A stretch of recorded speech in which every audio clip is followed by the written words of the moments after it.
Hello everyone. आज की class को हम शुरू करने वाले हैं फ्रॉम द आर्टिकल 107 107 से। इसमें बात की जा रही है लेजिस्लेटिव प्रोसीजर के बारे में। सो फर्स्ट थिंग हम देखते हैं कि 107 में क्या दिया हुआ है। ये दिया हुआ है provisions as to the introduction passing of bills के बारे में। ठीक है, तो जो भी बिल्स पार्लियामेंट में जाते हैं वो किस प्रकार से इंट्रोड्यूस होते हैं, ठीक है, और उनको किस प्रकार से पास किया जाता है। ये दो चीज़ें जो हैं वो काफ़ी इम्पॉर्टेंट हैं और यही चीज़ें यहाँ पर इस सेक्शन में डील हो रही हैं। सो इसमें कहा जा रहा है आर्टिकल 109 और आर्टिकल 117, इनमें जो चीज़ें दी हुई हैं इनको अफेक्ट नहीं किया जाएगा, इनके सब्जेक्ट टू रहते हो, क्योंकि इसमें मनी बिल्स और फाइनेंशियल बिल्स के बारे में बात की गई है। तो 109 और 117 के मनी बिल्स को अफेक्ट ना करते हुए, फाइनेंशियल बिल को अफेक्ट ना करते हुए अगर कोई बिल आता है तो वो ओरिजिनेट हो सकता है किसी भी हाउस में, ठीक है, चाहे वो लोकसभा में हो जाए या फिर राज्यसभा में हो जाए। ऐसा कोई स्पेसिफिक नहीं है कि पर्टिकुलर सभा में होना चाहिए, ठीक है। इसके बाद सेकंड में कहा जाता है subject to the provision of 108 और 109। तो यहाँ पर इन दोनों के सब्जेक्ट टू रहते हुए जो बिल है वो पास किया हुआ नहीं समझा जाएगा जब तक कि जो दोनों हाउस हैं वो अग्री ना हो जाएं उस पर। और ये जो अग्रीमेंट है ये अमेंडमेंट के साथ भी हो सकता है और अगर वो चाहें तो अमेंडमेंट के बिना भी हो सकता है, ठीक है। अगर ऐसे कोई अमेंडमेंट किसी भी एक हाउस से सजेस्ट किए जाते हैं कि ये जो बिल आप लेकर के आए हो ठीक है, बट ये कुछ पर्टिकुलर अमेंडमेंट्स हैं या पर्टिकुलर चीज़ें हैं, ये ऐड होनी चाहिए, ये पर्टिकुलर चीज़ें हैं, ये हटनी चाहिए, अगर ऐसा कोई अमेंडमेंट बताया जा सकता है तो ये दोनों ही अमेंडमेंट के साथ, दोनों हाउसेस के साथ अग्री होना चाहिए, तभी ये बिल पास होगा दोनों हाउसेस से। इसके बाद आता है थर्ड।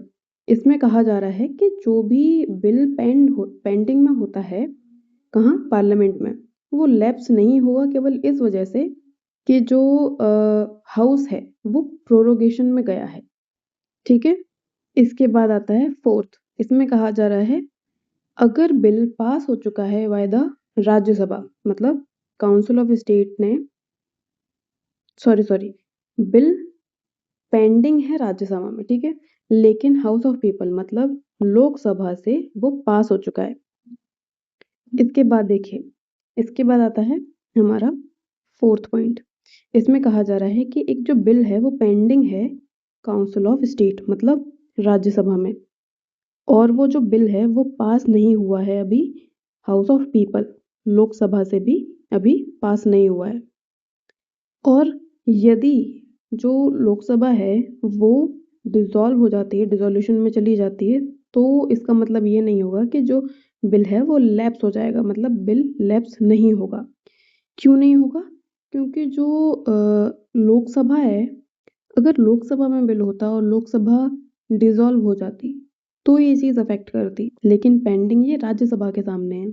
इसी प्रकार से आगे कहा जा रहा है फिफ्थ में, देखिए कि एक जो बिल है वो पेंडिंग है लोकसभा में मतलब हाउस ऑफ पीपल में, या फिर पास हो चुका है बाय द लोकसभा और पेंडिंग में है राज्यसभा में, तो वहां पर क्या होगा, अगर पहले ही लोकसभा से पास हो चुका है और लोकसभा में डिसॉल्व हो जाती है, तो डिसॉल्व होने के बाद नई लोकसभा बनेगी, नई लोकसभा बनेगी मतलब नए लोग आएंगे।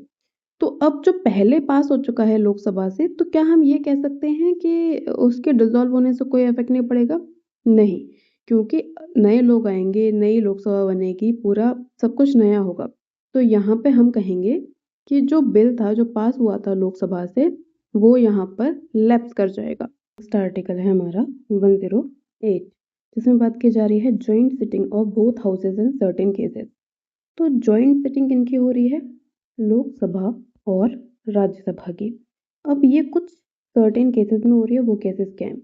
If after bill has been passed by one house, मतलब एक हाउस में वो पास हो चुका है और ट्रांसमिट कर दिया गया है दूसरे हाउस में पास होने के लिए, तो वहां पर अगर इन सिचुएशंस में से कोई सिचुएशन आ जाती है तो किस प्रकार से डील किया जाएगा? इसमें कहा जा रहा है bill is rejected by other house. एक ने पास कर दिया, ठीक है, दूसरे के पास गया, दूसरे ने उसको रिजेक्ट कर दिया, तो अब ये कैसे डील होगा? ये चीज यहाँ पर डील होगी। इसके बाद आता है B, the houses have finally disagree. ठीक है, तो इसमें क्या हुआ है, जो हाउसेज हैं उन्होंने डिसअग्री कर लिया है फॉर द अमेंडमेंट्स जो कि उस बिल में किए जाने चाहिए। इसके बाद आता है सी, जिसमें कहा गया है कि जो बिल है वो 6 महीने लैप्स कर चुका है जब उसे अदर हाउस में भेजा गया था इसके लिए पास होने के लिए, तो 6 महीने तक वो वहीं था। तो इसमें कहा जा रहा है कि जो प्रेसिडेंट है वो क्या करेगा, जब तक ये रीज़न ना हो कि जो हाउस ऑफ पीपल है मतलब लोकसभा है वो डिसॉल्व हो चुका है, तो प्रेसिडेंट के पास ऑप्शन है कि प्रेसिडेंट बाय मैसेज अगर वो सिटिंग में है तो, ठीक है, बाय नोटिफिकेशन जो कि पब्लिक नोटिफिकेशन होगा, ठीक है, वो अपनी इंटेंशन बताएगा कि भाई आप साथ में एक जॉइंट सिटिंग करो, समन भेजेगा और जो भी मैटर है जो भी बिल है उसके ऊपर डेलिब्रेट कीजिए और वोट कीजिए। लेकिन इस चीज़ की कोई भी चीज़ इसमें मनी बिल पर अप्लाई नहीं होती, मनी बिल का अलग प्रोसीजर चलता है। इसमें आगे कहा जा रहा है सेकंड में, देखिए अभी 6 महीने का पीरियड है जो अभी हमने देखा क्लॉज 1 में, उस 6 महीने के पीरियड में हम वो अकाउंट बिल्कुल नहीं लेंगे, उस टाइम का अकाउंट जहाँ पर हाउस जो था वो प्रोरोग था या फिर अर्जेंट था for more than 4 consecutive days के लिए, ठीक है। इसमें फर्दर आगे कहा जा रहा है, देखिए जब समन कर दिया जाएगा, जब इंटेंशन बता दी जाएगी समन करने की कि भाई क्यों बुलाया जा रहा है प्रेसिडेंट के द्वारा, तो जो हाउसेस हैं वो जॉइंट सिटिंग में मिलेंगे या नहीं मिलेंगे, सारी चीज़ें देखी जाएंगी इसके बाद। तो इसमें कहा जा रहा है कि नाइदर हाउस शैल प्रोसीड फर्दर, मतलब कोई भी हाउस जो है वो उस बिल के रिगार्डिंग प्रोसीड नहीं करेगा। लेकिन जब उसने क्या किया था, नोटिफिकेशन निकाला था, उस वक्त उसने बता दिया कि पर्टिकुलर टाइम पर और पर्टिकुलर डेट पर हम एक जॉइंट सिटिंग रखने वाले हैं for the purpose of this bill. तो जो हाउसेज हैं वो उसी अकॉर्डिंग वहाँ पर मिलेंगे और जॉइंट सिटिंग करेंगे अपनी। इसमें आगे कहा जा रहा है फोर्थ में, देखिए कि जब जॉइंट सिटिंग हुई है और जो दोनों हाउसेज हैं उन्होंने पास कर दिया है विद सच अमेंडमेंट, जो भी ज़रूरी था उसको अग्री कर लिया है और majority से टोटल नंबर ऑफ मेंबर्स की, ठीक है, जो कि वहाँ पर प्रेजेंट और वोटिंग थे उनकी मेजोरिटी से जो भी डिसीजन होगा वो अप्लाई होगा वहाँ पर। और इस कॉन्स्टिट्यूशन के लिए समझा जाएगा कि ये जो पर्टिकुलर बिल है वो बोथ हाउसेस से पास हो चुका है। इसके बाद आता है प्रोवाइजो। प्रोवाइजो में कहा जा रहा है ये जो बिल है वो एक हाउस से पास हो चुका है, ठीक है, पास्ड बाय वन हाउस, मतलब समझ लीजिए कि ये बिल पास हो चुका है लोकसभा से and not been passed by other house, और वो रिटर्न हो गया है जहाँ पर वो ओरिजिनेट हुआ था। तो इसमें आगे कहा जा रहा है कि ऐसा कोई भी अमेंडमेंट आगे नहीं प्रपोज किया जाएगा जो कि नेसेसरी ना हो for the purpose of delay in passage of the bill, जैसे कि जो एक्सप्लेन करता हो कि भाई इस पर्टिकुलर बिल में डिले हुआ है, बस वही अमेंडमेंट यहाँ पर किया जा सकता है, बाकी कोई अमेंडमेंट नहीं किया जा सकता। एग्जाम्पल के लिए अगर मैं बता दूँ कि डेट चेंज की जा सकती है, financial year reference date change की जा सकती है और लैप्स कब हुआ रिलेटेड जो टेक्निकल करेक्शन है वो किए जा सकते हैं। अगर एग्जाम्पल के लिए देखते हैं हम, तो देखिए कि एक बिल है जो लोकसभा में पास हो चुका है, ठीक है, पास हुआ, कहाँ भेजा, राज्यसभा में, राज्यसभा में इसे रिजेक्ट कर दिया। अब जब रिजेक्ट कर दिया है तो प्रेसिडेंट ने कहा कि भाई आप जॉइंट सिटिंग करो। जब जॉइंट सिटिंग हुई तो वहाँ पर कोई भी ऐसा टेक्निकल अमेंडमेंट लेकर के नहीं आ सकते जो कि डीले से रिलेटेड ना हो लेकिन जो अफेक्ट कर रहा हो बिल को पूरे को, लेकिन अगर डीले को एक्सप्लेन करता हुआ है तो ऐसा अमेंडमेंट हम लेकर के आ सकते हैं। इसके बाद बी में कहा जा रहा है, जैसे कि मान लीजिए कि राज्यसभा ने क्या किया है, बिल को पास कर दिया है लेकिन विथ अमेंडमेंट्स उसने रिटर्न कर दिया है लोकसभा को। तो यहाँ पर केवल कुछ स्पेसिफिक अमेंडमेंट्स हैं जो किए जा सकते हैं। फर्स्ट है डिले बेस्ड अमेंडमेंट और सेकंड है डिस्प्यूट रिलेटेड अमेंडमेंट। तो फर्स्ट जो अमेंडमेंट है वो हम अभी ए पॉइंट में देख चुके हैं, और अगर हम डिस्प्यूट रिलेटेड अमेंडमेंट देखें तो उस इशू से रिलेटेड जहाँ पर लोकसभा और राज्यसभा डिसएग्री हुए हैं उससे रिलेटेड अमेंडमेंट। ऐसा कोई नया अमेंडमेंट लेकर के नहीं आ सकते जहाँ पर उनके बीच में डिसएग्रीमेंट नहीं था। और इसके बाद कहा जा रहा है कि जो डिसीजन होगा, डिसीजन जो व्यक्ति प्रेसाइड ओवर कर रहा है, ठीक है, उन अमेंडमेंट से रिलेटेड कि क्या अमेंडमेंट है वो एडमिसेबल होंगे, उसका फाइनल होगा। तो फिफ्थ में बेसिकली कहा जा रहा है कि जो जॉइंट सिटिंग होगी वो फ्रीज कर देती है बिल को। अब इसका क्या मतलब है? तो जैसे ही प्रेसिडेंट जॉइंट सिटिंग के लिए समन करता है और हाउस ऑफ पीपल डिसॉल्व हो जाती है, तो उस चीज़ का भी यहाँ पर जॉइंट सिटिंग वाले केस में कोई अफेक्ट नहीं पड़ेगा और जो बिल है वो इलेप्स नहीं होगा। नेक्स्ट आर्टिकल है हमारा special procedure in respect of money bill के बारे में, ठीक है। तो मनी बिल से रिलेटेड क्या है, क्या प्रोसीजर चलेंगे, वो उन चीज़ों के बारे में है। 109 इसमें कहा जा रहा है मनी बिल कभी भी इंट्रोड्यूस नहीं होगा काउंसिल ऑफ स्टेट में, मतलब राज्यसभा में।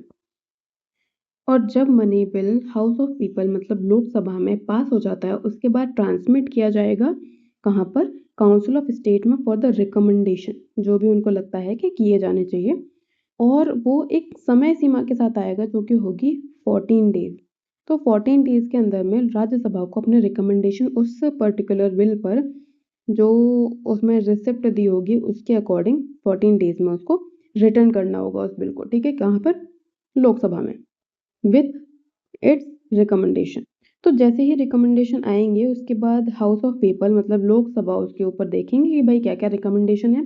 अगर उन्हें लगता है कि उन्हें उसे एक्सेप्ट करना चाहिए तो वो एक्सेप्ट कर सकते हैं, अगर लगता है रिजेक्ट करना चाहिए तो वो रिजेक्ट भी कर सकते हैं उन रिकमेंडेशंस को।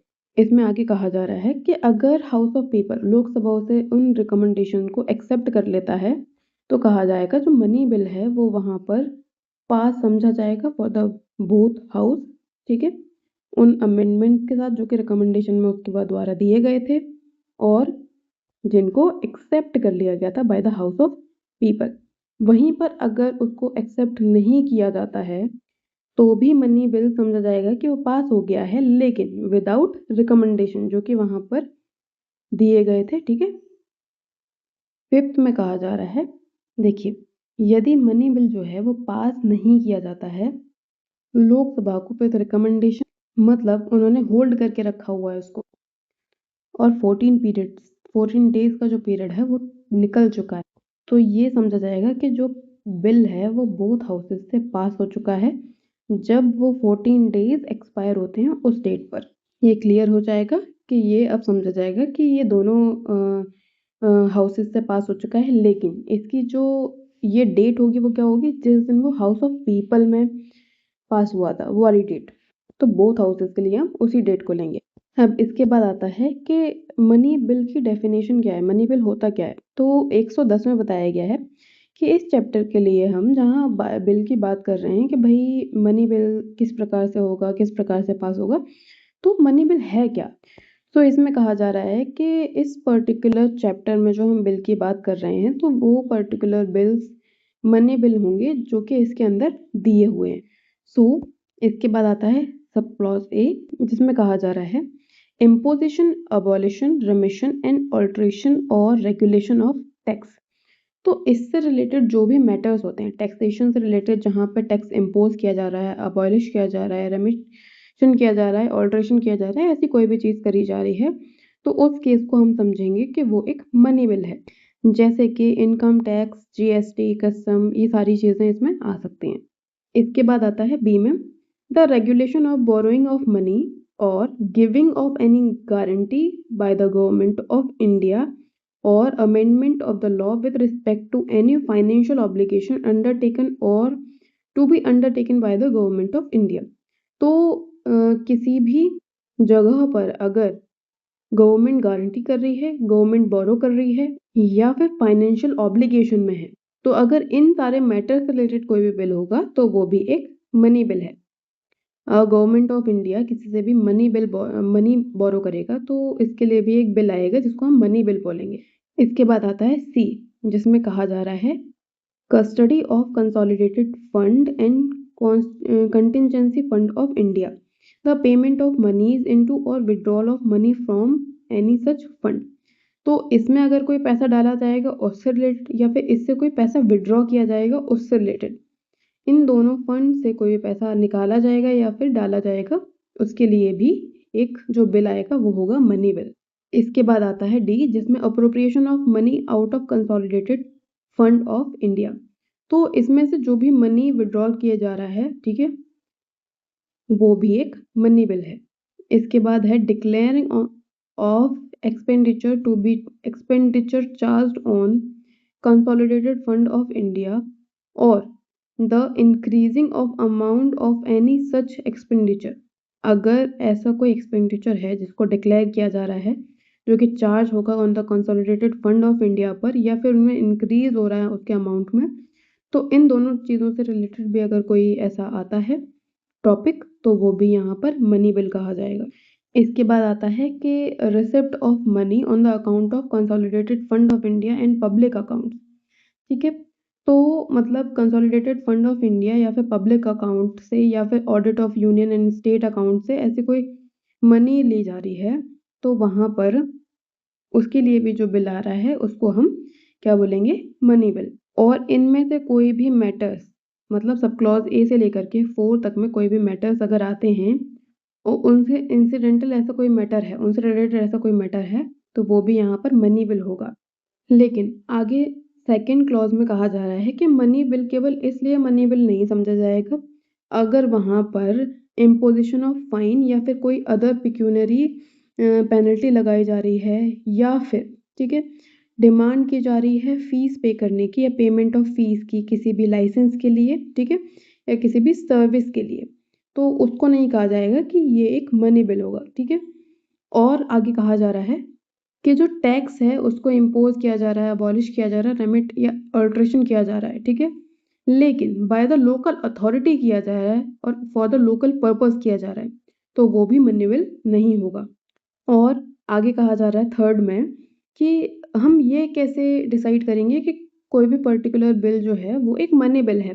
तो इसमें कहा जा रहा है कि अगर ऐसा कोई भी क्वेश्चन उठता है तो जो स्पीकर होगा हाउस ऑफ पीपल का, उसका जो फैसला होगा, उसका जो डिसीजन होगा, that will be a final decision. Fourth में कहा जा रहा है कि जब भी ऐसा कुछ मनी बिल होता है जिसको ट्रांसमिट किया जाता है अंडर आर्टिकल 109 में काउंसिल ऑफ स्टेट के पास, और जब उसको प्रेजेंट किया जाता है प्रेसिडेंट के पास for the assent under article 111 में, मतलब 111 में, तो उसको विद सर्टिफिकेट दिया जाएगा कि स्पीकर ने कहा है भाई कि ये जो पर्टिकुलर बिल है वो एक मनी बिल है। ऐसा एक स्पीकर का जो सर्टिफिकेट होगा वो उसके साथ में प्रेसिडेंट को वहां पर दिया जाएगा बिल के साथ। इसके बाद आता है 111 जिसमें बात हो रही है एसेंट बिल के बारे में। तो इसमें कहा जा रहा है कि जब भी मनी बिल दोनों हाउसेस से पास हो जाएगा उसके बाद जैसे ही वो प्रेसिडेंट के सामने रखा जाएगा तो उसको चाहे तो वो एसेंट दे सकता है और अगर चाहे तो विदहोल्ड कर सकता है एसेंट को। ठीक है, अब इसमें आगे कहा जा रहा है प्रोवाइजो में कि जैसे ही उसके सामने प्रेजेंट किया जाएगा बिल को, तो वो एसेंट दे सकता है या फिर रिटर्न कर देगा कि भाई जो पर्टिकुलर बिल है वो मुझे लगता है कि मनी बिल नहीं है, और आपको उसको रिक्वेस्ट करेगा कि रिकंसिडर करिए कि पर्टिकुलर जो बिल है वो एक मनी बिल है या नहीं है। ठीक है, उसके बाद उस चीज़ को जो है रिकंसिडर किया जाएगा और जो भी अमेंडमेंट हैं जो उसने बताए हैं किए जाने चाहिए, उन सभी चीज़ों पर सारी चीज़ें हो करके बिल को अगर अमेंडमेंट किए गए हैं तो दोबारा से पास किया जाएगा विद और विदाउट अमेंडमेंट, और प्रेजेंट किया जाएगा फिर से प्रेसिडेंट के सामने फॉर द एसेंट, और इस टाइम पर वो विदहोल्ड नहीं करेगा। ठीक है, वो अपनी एसेंट उस पर के दे देगा। ये थे हमारे पूरे आर्टिकल्स। आपको ये कैसा लगा है वीडियो बताइएगा। अगर आपको सही लगा है, अच्छा लगा है, तो लाइक कीजिए और सब्सक्राइब कीजिए, साथ में अपने दोस्तों के साथ शेयर भी कर सकते हैं।